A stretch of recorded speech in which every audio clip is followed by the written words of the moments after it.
Hello everyone, কেমন আছো তোমরা সবাই? আশা করছি তোমরা সবাই ভালো আছো, আর তোমাদের ভালোবাসায় আমি অনেকটা ভালো আছি। চলো আজকে দেখি কি কি করা যায় আর কি কি তোমাদের সাথে আমি শেয়ার করতে পারি। চলো। রান্নাঘর মানেই তো কাজের পাহাড়, আর আবার চুল খুলে যদি রান্না করি গরমে তো ঘাম ঝরবেই। ওই দেখো আমার ভাত এর মধ্যে হয়ে গেছে, দেখতেই পাচ্ছ। এবার দেবো উপর। এই জিনিসটা করতে গেলে আমার খুবই ভয় লাগে বাবা, যদি গরম ফ্যান হাতে পড়ে আমি শেষ। তারপর দেখো ঘরে চলে এলাম, আমার পুচকুটা এদিকে খেলছে, পুচকুটাকে স্নান দেব।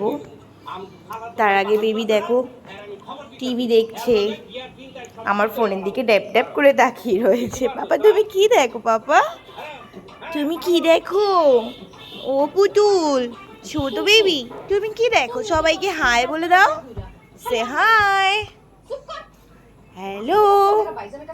তারপরে দেখো কথা বলতে বলতে আমার বর নিয়ে আসলো আমার জন্য অরুণ আইসক্রিম, দুটো ফ্লেভার আনছে।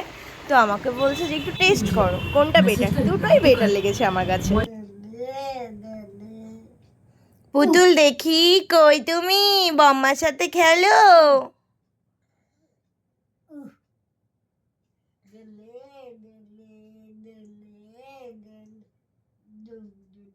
ভাবে দেখি। ও পুতুল, পুতুল, ওই পাখিটাকে আমার ছেলেটা দেখছে। এই দেখো এত দূরে পাখি, ও তাও ওর চোখ চলে গেছে। দেখা যায় পাখিটা রে? হ্যাঁ, এবার বাবা তুতু খেতে হয়। আবার পাখি দেখাতে নিয়ে যাব তো বাবা। আবার চলো আমরা পাখি দেখে আসি। পাখি দেখতে যাব।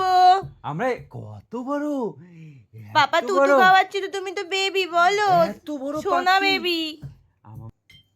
এত কি বড়, করো তুমি? এত বড়। দাঁতগুলো তো তোমার শেষ, বলো দিদা।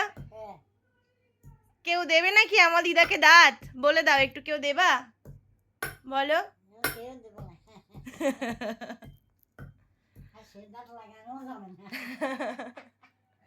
এভরিওয়ান, আজকে ব্লগ আমার এটুকুই। দেখেছো আমার ছেলে জ্বালানো চালু করে দিয়েছে।